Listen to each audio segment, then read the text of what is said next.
입니다.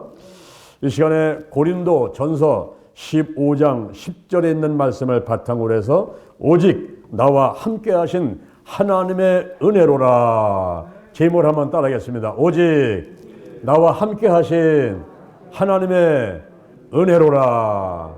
아멘. 이와 같은 제목으로 하나님의 말씀을 전하도록 하겠습니다. 한때는 영국의 무신론자였던 니틀 스톤경과 그리고 길버트 웨스트가 자기들이 무신론자가 되는 데 있어서 두 가지 장애 요인이 있었습니다. 야, 이것만 해결되면은 우리가 무신론자로서 사람들한테 충분하게 자기들이 그 주장을 관철시킬 수가 있었는데 그 두 가지 장애 요인 때문에 고민에 빠졌어요. 그 두 가지 장애 요인이 뭐냐면은 예수의 부활 사실과 그리고 사도 바울의 변화인 것입니다. 예수님이 부활했다는 게 거짓말이다. 예수님이 부활했다는 것은 허구다. 이것만 증명할 수 있으면은 자기들이 무신론자인 것에 대해서 이제 자신이 있었고, 또한 바울이 변화된 것은 부활하신 예수님을 만나서 변화된 것이 아니고 다른 요인이 있었다. 이것만 증명할 수 있으면은 무신론자로서의 이제 떳떳한 그런 주장을 계속할 수가 있었던 것이었습니다.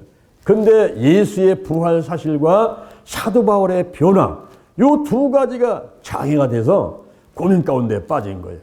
그래서 니틀 스톤경하고 길버트 웨스트가 만나서 이 고민을 서로 나누다가 우리가 각자 흩어져서 연구를 한번 해보자.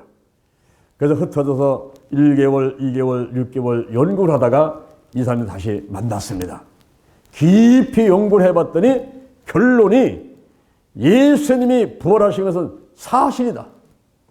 우리들은 죄인이다. 예수를 믿어야 영생을 얻는다. 그러니 우리도 예수를 영접하고 예수를 믿자. 이렇게 결론을 내버리고 무신론자들이 결국 하나님을 믿게 됐다는 이야기가 있습니다. 여러분, 부활이라는 이 사실은 충격적인 거예요. 고린도 전서 15장은 부활장인 것입니다. 초대 교회에서는 유대교와 헬라 문화에 많은 영향을 받았어요. 유대교의 한 분파인 사두개인들은 영혼불면을 믿지 못하겠다. 육체의 부활을 믿지 못하겠다. 우리는 안 믿는다. 이렇게 주장을 했어요.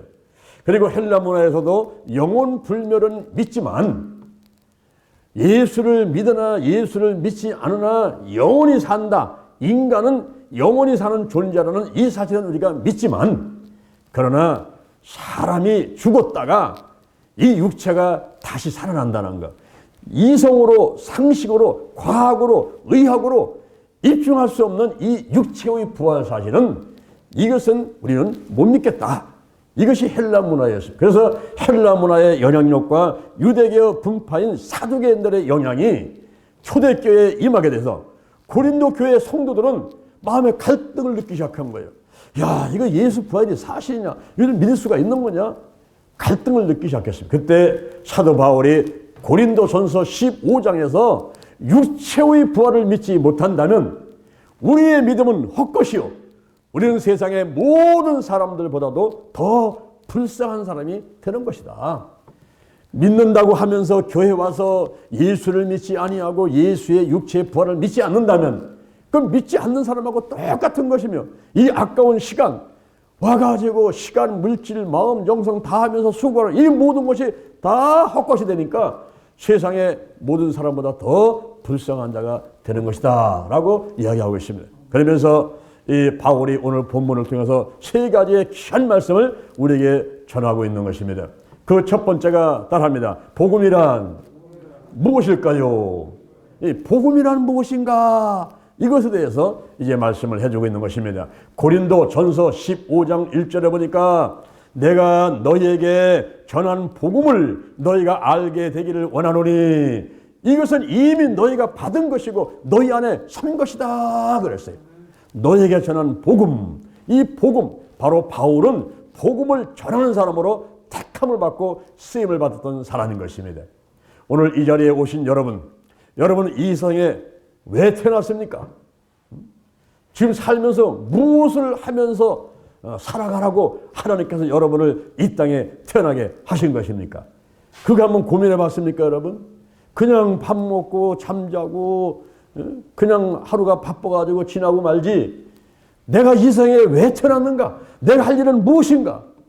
왜 하나님께서 나를 이 땅에 태어나게 하셨지? 이것을 가지고 계속 고민하고 금식하고 그리고 갈등 느껴보고 이런 적이 있습니까, 여러분? 이 세상에 있는 모든 만물은 태어난 목적이 있는 거예요. 그냥 우연히 태어난 존재들이 아닌 것입니다. 우연히 태어난 것은 하나님께서 태어나지 못하게 하고 태어났어도 금방 데려가 버리고 마는 거예요. 여러분들이 현재 살아있다고 한다면은 무엇인가 여러분을 통해서 하나님께서 하실 일이 있으시기 때문에 살려두었다. 이렇게 여러분 믿으시기를 바랍니다. 아멘. 며칠 전에 문자가 왔어요. 제가 마음이 너무 슬펐습니다. 얼마 전에 이 부부가 결혼한 지 12년 됐는데 아기가 없어요. 그래서 인공수정을 해서 아기를 가지려고 한참 노력하는 가운데서 이번에 이제 인공수정이 또 하려고 병원에 갔는데 저한테 전화가 왔어요. 목사님, 이번에 마지막으로 시도 한번 해보려는데 기도 좀 해주세요. 그래서 제가 기도를 했습니다. 하나님, 반드시 자녀를 좀 잉태케 하셔가지고 이들 부부에게 마음의 감사와 평안이 있게 하세요. 이러면서 이제 기도 좀 해줬습니다. 그래서 하나님께서도 역사를 하시고 또 저희의 기도를 하나님이 들으시고 이렇게 해서 이제 잉태가 됐어요. 그래가지고 막 기뻐가지고 그냥 또 선물도 사갖고 오고 저한테 찾아와서 또 기도도 받고 그랬어요. 그런데 어느 날 또 전화가 왔어요. 목사님, 큰일 났습니다. 우리 아내가 지금 피가 비치고 있습니다. 피가 비치면 안 좋잖아요. 그래서 이제 병원으로 달려갔다는 거예요. 그랬더니 병원에서 아마 그럴 수도 있고 괜찮다고 처음 오라고 그랬다는 거예요. 그때 제가 이제 간절히 기도를 했어요. 하나님 아버지, 지금 이렇게 12년 만에 잉태가 됐다고 하는데 지금 피가 비친다고 합니다. 아버지, 이게 또 무슨 일입니까? 하고 막 기도를 했더니 그때 하나님께서 환상 하나를 보여주시는데 노란 양은 냄비가 이렇게 엎어져 있는데 그 안에 거북이가 한 마리 들어있는 거예요. 그래서 이게 잉태된 것만은 틀림없구나. 그런데 잠시 후에 보니까 이 거북이가 슬금슬금 나와가지고 그 양은 냄비를 들추고서 나오는 거예요. 그래서 지금 나올 때가 안 됐는데 이거 왜 나오지 벌써? 이제 그런 이상한 생각을 제가 했어요. 그러고 나서 이제 또 계속 이제 때가 되면 기대시고 그러는데 어제 그저께 금요일날 전화가 왔어. 와가지고 애가 심장이 안 뛴다는 거예요. 심장이. 우리 사람이 그 애가 잉태가 되면요 가장 먼저 생기는 게 심장이 생긴다네요. 심장이 생겨가지고 심장이 뛰면서 이제 손과 발과 모든 기능을 만들어 들어가는 거예요. 그런데 이게 수정돼서 심장 뛰는 소리가 들리는데 병원에 갔더니 여기 안 들린다는 거예요. 그래서 이제 일주일을 기다려보자고 해서 기다렸는데 결국 일주일이 지나도 심장이 뛰지를 않아가서 애는 죽었다. 그래서 이제 어제 그저께 이제 수술을 해서 뽑아냈어요. 그러니까 이제 그 사모는 마음에 굉장한 이제 충격을 받았죠. 저도 충격을 받았어요. 이게 하나님께서 축복하셔가지고 잉태된 줄 알았더니 하나님께서 그 환상을 보실 때에 냄비 속에 거북이 있는데 여기에 들치고 나올 때에 사실 꿈보다 해몽을 잘해야 되는데 꿈보다 해몽을 잘해야 되는데 그냥 살아가지고 하나님께서 축복하셔가지고 잉태돼가지고 태어날 아이인 줄 알고서는 기뻐했는데 보니까 이 아이는 그 태어날 아이가 아니었던 것 같아 보니까. 여러분, 사람의 생사하고 흥망성쇠는 하나님께 달렸는데 정말 하나님께서 허락하지 않는다면은요 미물조차도 이 세상에 태어나지 않는 거예요. 시편 139편 16절에 보니까 내 형질이 이루어지기 전에 주의 눈이 보셨으며 내 정한 날이 다 되기 전에 주의 책에 기록이 되었나이다. 그랬어요. 그러니 사람이 잉태되고 이렇게 이 생에 태어나게 되고 자라게 되고 이런 모든 것이 하나님께 달려있다 하는 것을 우리가 알 수가 있고요. 시편 127편 3절에 자식은 여호와의 주신 기업이고 태어나면 그의 상급이다 그랬어요.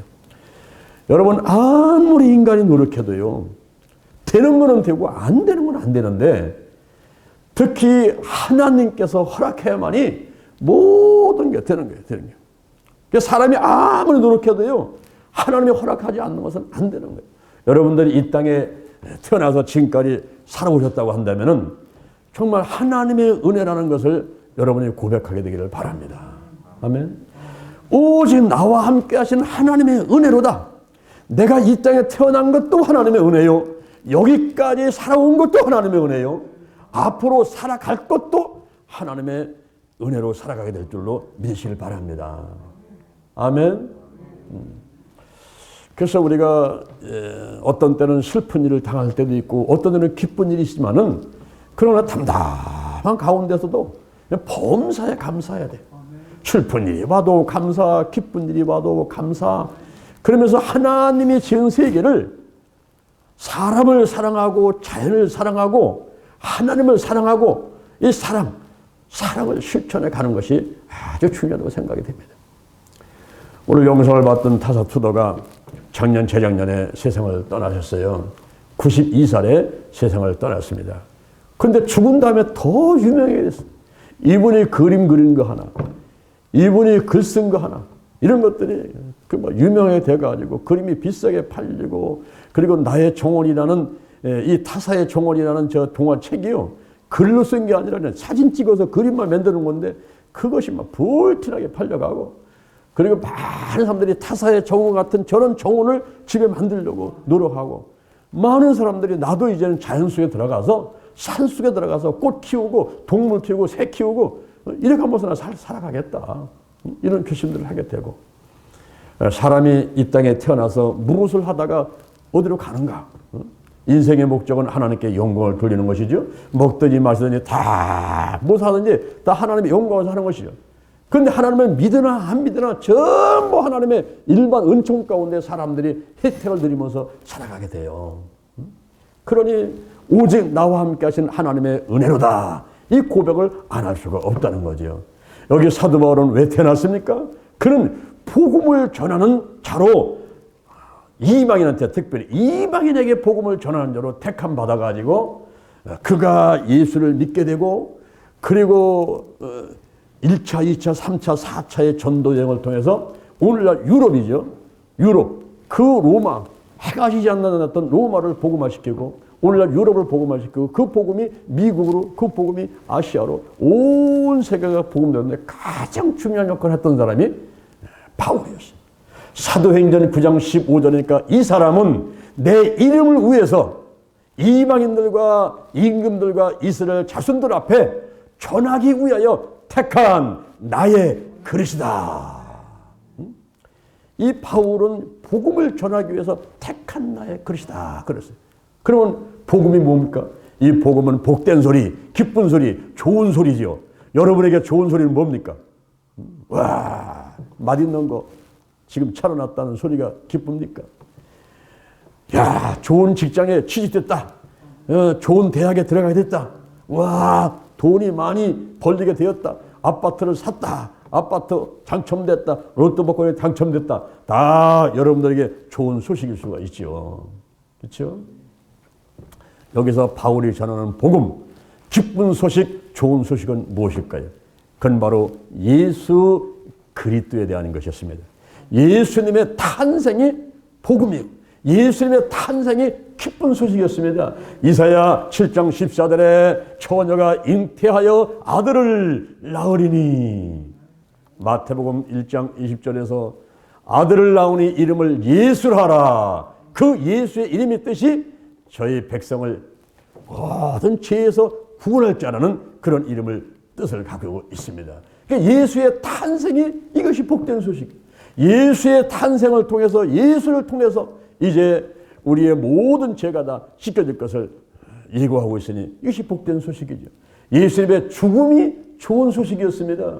예수님은 십자가에 몸이 찢기고 피를 흘리며 돌아가셨지만은 고통과도 들어가셨지만 우리에게는 그것이 좋은 소식이에요. 그래서 예수님의 죽음이 복음입니다. 이사야 53장 4절 이하에 그는 실로 우리의 질고를 지고 우리의 슬픔을 당하였거늘 우리는 생각하기를 그는 징벌을 받으며 하나님에게 고난을 받으며 그 징벌을 받는다 하였음이니라. 그가 찔림은 우리의 허물이 나며 그가 상함은 우리의 평안을 위하며 그가 징계를 받음으로써 우리가 평안을 누리고 그가 채찍에 맞음으로 우리가 나음을 입었다 하는 것입니다. 할렐루야. 그가 채찍에 맞음으로 우리가 나음을 입게 됐다는 이것이 바로 복음인 것입니다. 이것이 좋은 소식이에요. 예수님의 부활이 바로 복음인 것입니다. 요한복음 11장 25절에 내가 부활이요 생명이니 나를 믿는 자는 죽어도 살겠고 무릇 살아서 나를 믿는 자는 영원히 죽지 아니하리니 이것을 내가 믿느냐? 믿습니까? 이게 바로 복음이에요. 여러분들이 이 땅에 70년 80년 살다가 죽어서 무덤에 있어도 살아난다는 거예요. 그리고 예수님 오실 때까지 살아있는 사람은 죽음을 보지 않고 에녹과 같이 엘리야와 같이 그냥 공중으로 끌려 올라간다는 거예요. 그래서 공중에 올라가서 혼인잔치를 한다는 이것이 바로 복된 소식이고 좋은 소식이란 거예요. 그리고 예수님의 재림 다시 오신다는 그 소식이 복음인 것입니다. 대살루가 전서 4장 16절에 주께서 호령과 천사들의 소리와 하나님의 나팔로 친히 쫓아 강림하시리니 그때 죽은 자들이 먼저 일어나요. 산 사람이 끌려 올라가요. 올라가서 공중에서 신랑이신 예수님 만나가지고 7년 혼인잔치를 한다는 이것이 바로 좋은 소식이라는 말입니다. 바로 바울은 이러한 좋은 소식 복음을 전하기 위해서 택한 사람들인 거예요. 여러분들은 무엇 때문에 이 세상에 태어났습니까? 여러분들이 할 일은 무엇입니까? 군뱅이도 구르는 재주가 있잖아요. 한 사람 한 사람이 참 할 일이 있단 말이죠. 그걸 빨리 발견해가지고 그 사명을 제대로 감당해가는 삶을 산다면 가장 행복한 삶을 살아갈 수가 있게 되는 것입니다. 여기서 부활, 이 부활은요 과학적으로 의학적으로 이성으로 상식적으로 받아들일 수가 없는 문제입니다. 아니 어떻게 사람이 살아나요? 지금 매장을 했는데 다 썩어버렸는데 지금 화장을 했는데 그 화장해가지고 나무 밑에다가 뿌리고 바다에다 뿌리고 강에다 뿌리고 다 뿌렸는데 그 사람이 살아난다고? 에이 거짓말하지 마세요. 에이 목사님 거짓말하지 마세요. 목사님은 영화배우 이상으로 잘생기고 뭐 그랬는데 거짓말을 하시니 에이 목사님 그러면 안 됩니다. 이 부활을 얘기를 하면 사람들이 받아들일 수가 없는 거예요. 하나님의 은혜. 우리 하나님이 하신다면 못하실 것이 어디 있겠어요. 그죠? 예. 죽은 자가 살아나고 산 사람이 하늘로 올라가고 하나님이 하신다면 못하실 것이 어디 있겠습니까? 근데 이게 믿어지지 않는 거예요. 그래서 이 성경에다가 자세히 기록을 해놨어요. 두 번째, 부활을 목격한 사람들의 증거입니다. 고린도 전서 15장 4절 오늘 성경의 본문 앞에를 보니까 장사되고 성경대로 이제 사흘 만에 예수님이 살아나셨어요. 죽은 다음에 십자가에 못 박혀 죽은 다음에 성경에 기록된 대로 내가 이제 다시 살아난다 말씀한 대로다가 예수님이 부활을 하셔가지고 게바에게 보이고 게바는 베드로를 말합니다. 베드로에게 보이고 다른 제자들에게 보이고 그리고 500의 형제 앞에 일시적으로 보이고 그 다음에 야고보한테 보이고 그 후에 또 모든 사도들에게 보이고 맨 나중에 만삭되지 못하여 태어난 자 같은 내게도 보이셨느니라 라고 사도 바울은 고백을 하는 것입니다. 이 부활에 대해서 구약 성경에도 기록이 되어 있고 예수님 자신도 말씀하셨던 그 부활, 죽은 자가 살아난 이것을 또 보여주시기 위해서 예수님께서 이 땅에서 40일간을 계시면서 이제 엠마오로 가는 두 제자 앞에 막달라 마리아한테 그리고 제자들한테 500의 형제한테 다 보여주면서 그리고 다시 한번 또 교육을 시키고 그 다음에 예수님께서 하늘로 그대로 승천해 가셨단 말입니다. 이럴 때에 예수님의 부활을 가장 먼저 본 사람이 있으니 그 이름이 따라합니다. 막달라 마리아. 이 여인들이 참 복을 받았어요. 이 막달라 마리아는 누굽니까?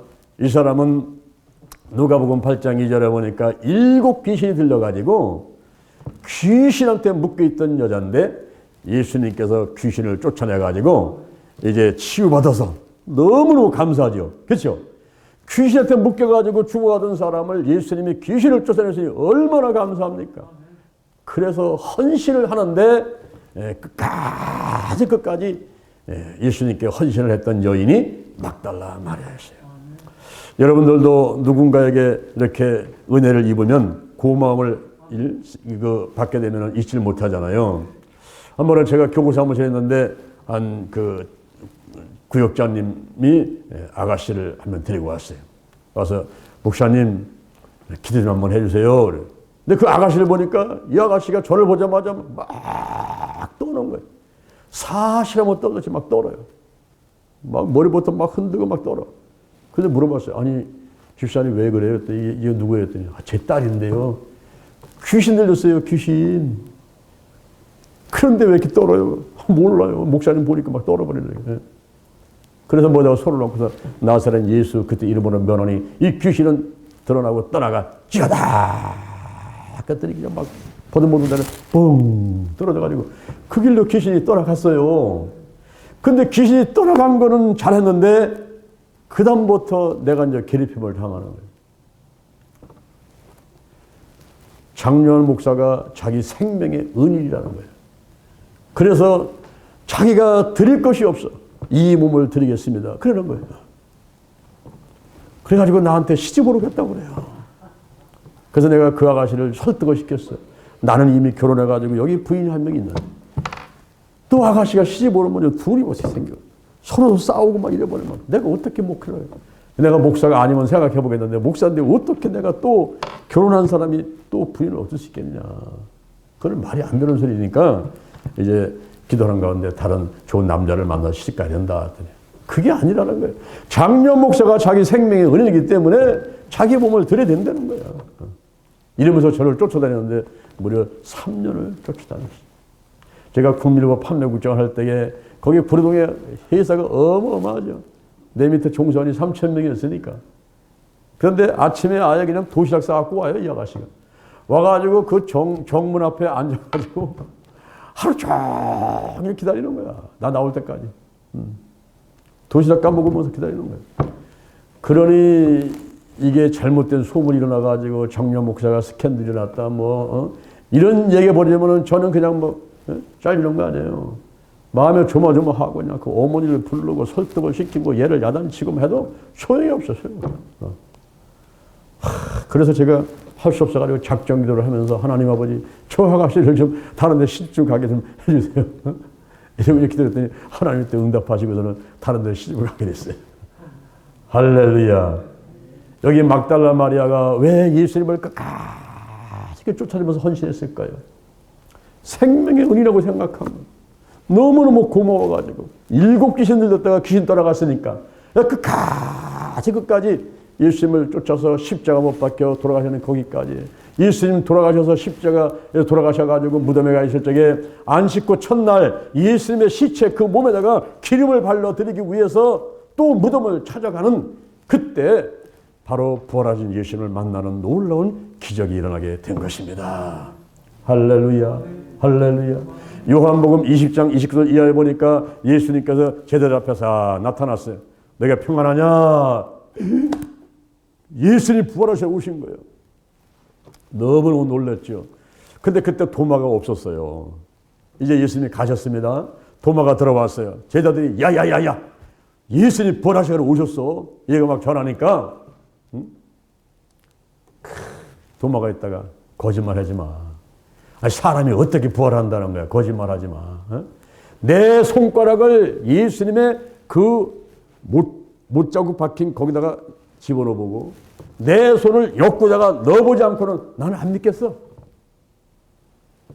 예수님 앞에 3년 6개월 동안 훈련받고 그렇게 많은 은혜를 받았던 도마가 그렇게 주장을 하는 거예요. 나는 못 믿어, 못 믿어. 아니, 사람이 어떻게 부활을 해? 나는 못 믿어. 그래가지고 손가락을 해서 못에다 집어넣고 믿는다는 이런 얘기를 했는데 그 말을 예수님도 다 들으셨죠. 8일 만에 8일 만에 예수님이 다시 찾아오셨어요. 다시 찾아오셔가지고 제자들이 있고 도마가 있는데 찾아와가지고 도마야 이리 와봐요. 이리 와서 네 손가락 갖고 내게 못자도 한번 집어넣어봐. 네 손 갖고 옆구리 한번 집어넣어봐. 그리고 믿음 없는 자가 되지 말고 믿는 자가 되거라. 그때 아이고 나의 하나님이시면 나의 주님이십니다 하고 바싹 엎드려 바닥바닥 떨고 있으니까 너는 나를 본고로 믿느냐?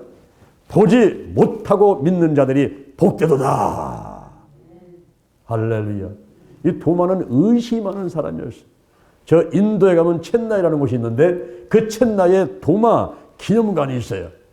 거기에 가면은 큰 동상이 서 있는데 바로 예수님 옆구리를 하면서 하는 그런 모습을 갖추는 도마의 모습을 만들어 볼 수가 있어요. 그런 곳을 쭉 가서 이제 박물관을 구경하고 이렇게 이제 올 수가 있는데요.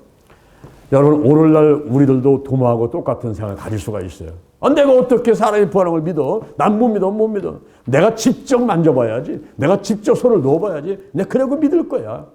이래서 오감을 가지고 보고 냄새 맡고 듣고 만져보고 그러고서 믿겠다는 이런 의심들을 우리들도 오늘날 가질 수가 있습니다. 예수님하고 부활하신 예수님하고 제자들의 가장 극적인 만남이 디베랴 바닷가에서 있었어요. 이 디베랴 바다는 이스라엘 문화와 산업의 중심지고 유서가 깊은 곳입니다. 예수님께서는 3년만 공생애를 바로 디베랴 바닷가를 중심으로 해서 복음을 전했어요. 거기서 어부들을 골라가지고 제자를 삼으시고 그들을 훈련시켜서 그들을 파송하고 했던 믿음의 추억이 있는 장소가 디베랴 바닷가였습니다. 예수님께서 십자가에 못 박혀 돌아가시자 제자들이 뿔뿔이 흩어지는데 그때 베드로가 가장 큰 형님이죠. 베드로가 나는 바닷가로 간다. 난 옛날 고기 잡던 바닷가로 갈 거야. 그랬더니 우르르 제자들이 쫓아가가지고 베드로를 비롯한 7명이 디베랴 바닷가로 가서 다시 고기를 잡는 거예요. 예수님은 돌아가셨고 이제 저는 먹고 살게 걱정되니까 디베랴 바닷가 가서 다시 옛날 직업을 이게 갖게 됐고 고기를 잡고 있는 겁니다. 밤새도록 고기를 잡아도 한 마리 고기를 못 잡았어요. 그런데 날이 살짝쯤 되는데 어떤 사람이 바다 저쪽에 서 있는데 얘들아 고기가 있느냐? 그래. 없나이다. 우리가 밤새도록 고기를 잡아봤지만 한 마리도 못 잡았습니다. 그랬더니 배 오른편에 그물을 던져봐라. 배 오른편에다가 그물을 던지니까 그때 고기가 잡히는데 그물이 찢어지도록 잔뜩 잡아서 끌어올리니까 그 고기가 몇 마리였어요?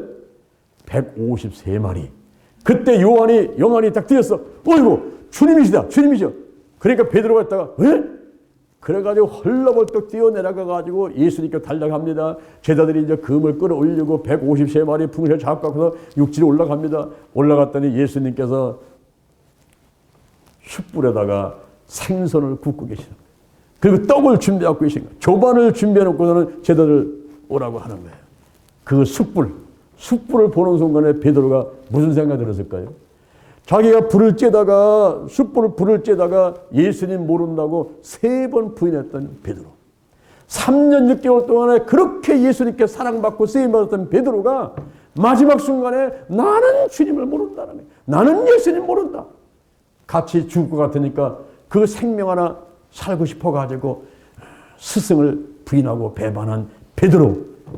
이 베드로 앞에 예수님이 부활하셔가지고 찾아오셔가지고 숯불을 딱 갖다 놓고 생선을 굽고 있고 떡을 준비하고 있으니 얼마나 놀랐겠어요. 가슴이 철렁는 거죠. 그 앞에 갔더니 예수님께서 베드로를 부르는 거예요. 요한의 아들 시몬아. 요한의 아들 시몬아. 네가 이 사람들보다 나를 더 사랑하느냐. 그 질문이에요. 이 베드로가요. 대답을 하기가 쉽지 않죠. 대답을 하기가. 예수님을 부인하고 모른다고 배반했던 그 자기 자신의 모습을 생각나가지고 어떻게 그 선뜻 대답을 하겠어요. 베드로가 어떤 사람입니까? 그 사람이 우리의 사도신경의 근간을 이루는 주는 그리스도 사실 하나님의 아들이라고 고백했던 그가 천국 열쇠를 선물을 받아가지고 내가 땅에서 매면은 하늘에서 매고 하늘 땅에서 풀면 하늘에서 풀린다는 이 엄청난 선물을 받았던 베드로가 예수를 3번이나 부인하고 배반했던 그 앞에 예수님이 부활해가지고 나타나가지고 요한의 아들 시몬아, 네가 이 사람들보다, 여기에 있는 다른 사람들보다, 여기 있는 그물보다, 어부, 그 직업보다, 그리고 물고기보다 나를 더 사랑하느냐. 그러니까 내 마음을 빼앗는 우상들, 아파트, 뭐 자동차, 뭐 아내, 남편, 부모, 자녀, 내 마음을 뺏어가는, 그래서 하나님을 제쳐놓고 더 사랑에 만들었던 그런 모든 것들, 그것보다 나를 더 사랑하느냐 이 말이야. 나를 더 사랑하느냐. 이러면서 예수님께서는 아가페를 모르셨어요. 아가페. 이 아가페는 뭐냐? 조건 나를 사랑하느냐? 힘으로 말하면 아부. 그 중간에 끼어든 것이 없는 정말 제1순위로 내가 나를 사랑할 수 있느냐? 이렇게 물으니까 베드로가 대답하는 게 쉽지 않죠. 그래서 목이만한 소리로 대답을 한 것이 내가 주를 사랑하는 줄을, 내가 주를 사랑하는 줄을 주께서 아시나이다. 이것은 뭐냐면 필레오 사랑, 친구지어나는 우정 정도의 사랑으로 하는 건 주님 아시잖아요. 내 몸이 약하고요 부족해가지고 내가 주님 3번이나 부인한 거 아시잖아요. 내가 어떻게 주님을 우선순위에다가 아가페, 아하부 이런 사랑을 한다고 내가 대답을 드릴 수가 있어요. 나 그게 못해요. 난 필레오 사랑, 친구적 우정 정도만 사랑하는 그런 사람만 할 수 있어요. 그랬더니 예수님께서 알았어. 내 어린 양을 먹이라. 또 묻지요. 요한의 아들 시몬아, 내가 다른 사람들보다 나를 더 사랑하느냐? 또 물어봐요. 또 아가페로 부르세요. 또 아가페로. 또 필요로 대답을 해. 또 3번째 물어봐요. 이제는 예수님께서도 베드로의 마음을 좀 아시고, 그래, 네 수준에 맞게끔 사랑해라. 그래서 필요로 질문을 하시고 필요로 대답을 하시고, 그때 예수님께서 3가지를 지시하시는데, 내 어린 양을 먹이라, 내 양을 치라, 내 양을 먹이라, 새로운 사명을 주시는 것입니다. 할렐루야, 할렐루야. 오늘날 우리들도요, 이 믿음이요, 막 올라갔다 내려갔다 막 해요. 우리가 10년, 20년, 30년, 40년 믿어도요, 항상 똑같은 믿음을 갖는 게 아니라 어떤 때는 그냥 막 올라갔다, 어떤 때는 또 떨어졌다, 또 올라갔다. 이제 그런 세월을 하다가 나중에 잔잔해지는 믿음을 갖게 되죠. 체험이 있어야 돼, 체험. 이 기독교는 체험의 종교이기 때문에 내가 부활하신 예수님을 만나야 되고, 내가 질병 나면 치유받아봐야 되고, 내가 작정 기도하면서 소원 놓고 기도하는 것이 응답을 한번 받아봐야 되고, 정말 하나님이 나와 함께 하신다. 내 입에서 나도 모르게 소리 나와야 돼요. 따라합니다. 오직 나와 함께 하신 하나님의 은혜로다. 할렐루야. 이것이 나도 모르게 이 고백이 나와야 돼요. 고백이. 그럴 때 내 믿음이 쫙 올라가면서 정말 이제는 세상에 아무것도 안 보이고 오히려 주님만 바라보이고 하나님만 바라보는 그런 경지에 들어가게 되는 거예요. 3번째, 나의 나된 것은 하나님의 은혜로다. 한번 딱 하면 나의 나된 것은 하나님의 은혜로다. 믿습니까? 여기 베드로가 이제는 부활하신 예수를 만났지요. 그럼에도 불구하고 이 베드로는 변화가 안 되는 거예요. 그냥 마음 가운데에 그 작은 믿음, 그 끊어지는 줄은 하나 있지만은, 그러나 선뜻 나서 가지고 하나님께서, 예수님께서 주신 그 사명을 해나갈 수 있는 그런 믿음은 안 됩니다. 안 되는 거예요. 그럴 때에 이제 예수님께서 그런 베드로와 그리고 무리들의 그 믿음의 상태를 아시기 때문에 예수님께서 한 가지 그들에게 당부의 말씀을 하시고 하늘로 올라가시는 거예요. 그 마지막 당부의 말씀, 부활해가지고 40일 동안 있으면서 많이 보여줬는데도 불구하고 이 제자들이 3년 6개월 훈련받고 부활한 예수님 보고 또 보고 많은 체험을 하고 귀신 쫓아내고 병들고 다 했어도 믿지 못하던 그들에게 마지막으로 예수님께서 당부를 한 가지 하셨는데, 그 마지막 부탁을 한 가지 하시고서 예수님께서는 덮어버리고, 아이고 나도 모르겠다, 이제 나 간다, 이제 나 하늘에 간다. 그리고 떠나버리셨어요. 그 마지막 부탁이 뭐냐? 사도행전 1장 4절 예루살렘을 떠나지 말고 내게 들은 바 아버지의 약속한 것을 기다리라. 요한은 물로 세례를 베풀었지만 너희는 몇 날이 못되어 성령으로 세례를 받으리라. 베드로가 120문도와 더불어 이것만은 붙잡아야 되겠다. 이것만은. 그래가지고 마가다락방에 가가지고 열흘 동안 금식하면서 전혀 기도하는 데만 온 시간을 투자를 하면서 기도를 했어요. 그러는 가운데서 오순절날 마가다락방에 놀라운 일이 벌어졌죠.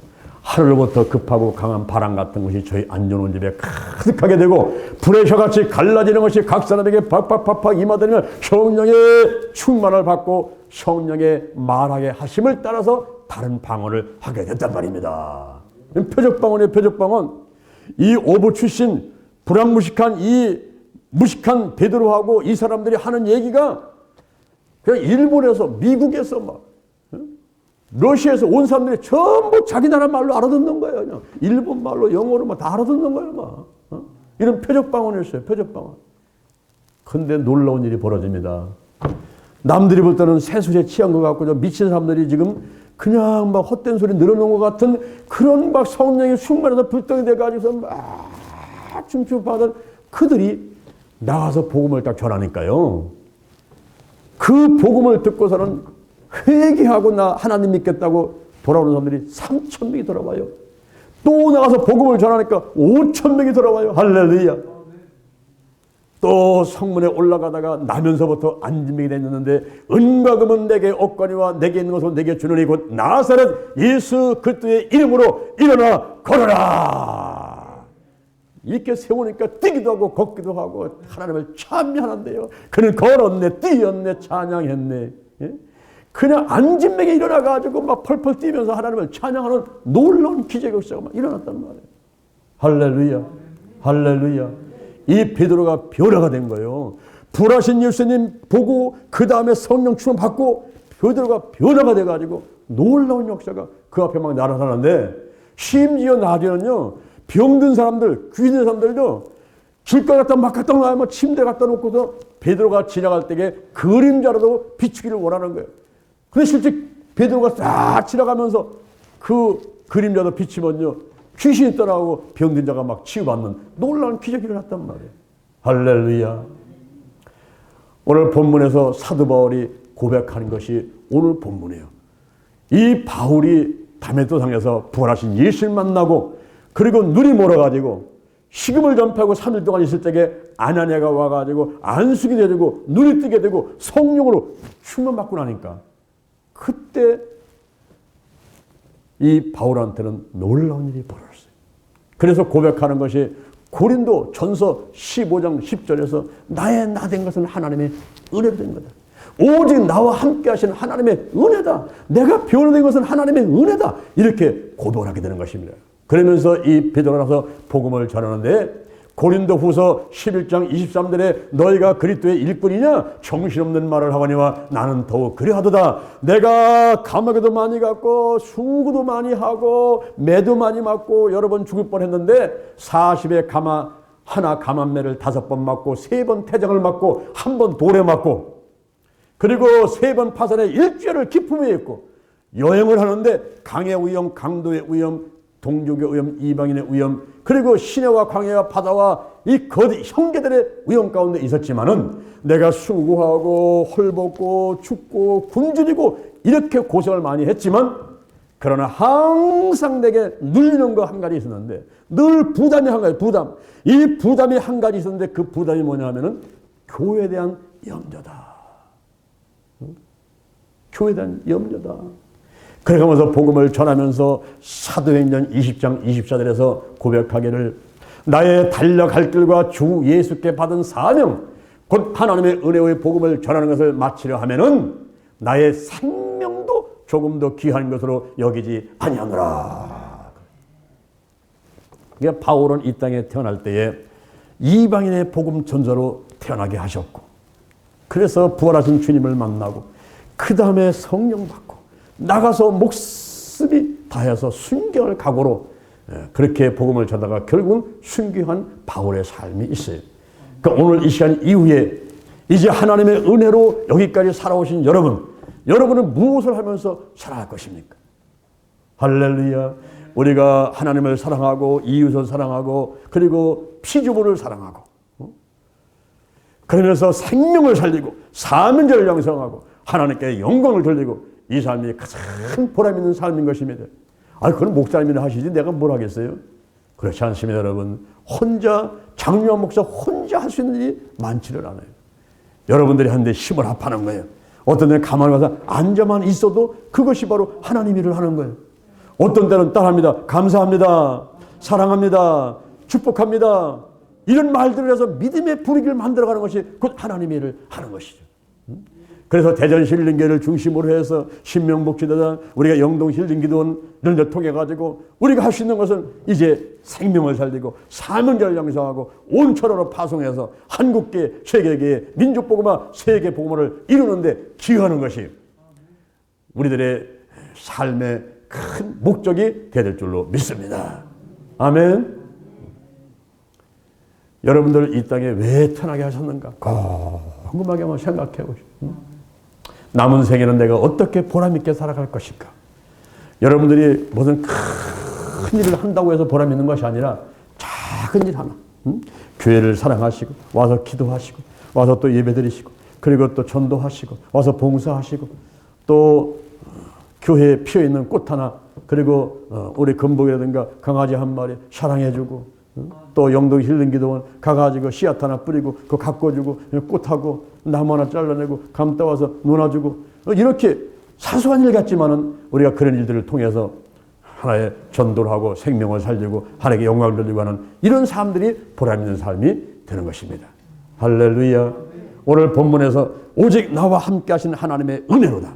하나님의 은혜로 여기까지 살아오신 여러분, 앞으로도 하나님의 은혜로 행복하게 살아가시기를 주님의 이름으로 감사합니다. 여호와 하나님을 찬양합니다. 예수님 성령님을 찬양합니다. 지금까지 살아온 것이 하나님의 은혜요, 앞으로 살아갈 동안에 하나님의 은혜를 베풀어 주셔야만이 우리가 승리하며 행복하게 살아갈 수가 있습니다. 함께하여 주옵소서. 더욱더 큰 은혜를 베풀어 주시옵소서. 영혼이 잘된 같이 범사 잘되게 하시고 강건하도록 축복 내려 주옵소서. 예수의 보혈을 바르고 뿌리고 씻어냅니다. 성령이 임재하고 운행하여 주옵소서. 나사렛 예수님의 이름으로 명하니 모든 문제는 해결될지어다. 사업장에, 직장에, 가정에, 취직 문제 그리고 또 자녀 문제, 물질의 문제가 다 해결받게 될지어다. 온갖 더러운 질병이 다 떠나게 될지어다. 코로나 바이러스가 떠나가고 감기 독감이 떠나가고 근심 걱정 염려 불안 두려움이 떠나가고 오장육부 사지백체 벼신경 근육 인대세포에 있는 각종 질병들 약한 거 다 드러나고 떠나갈지어다.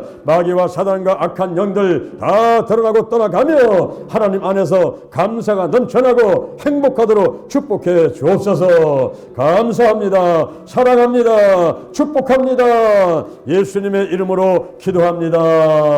아멘. 할렐루야. 우리 하나님께 영광의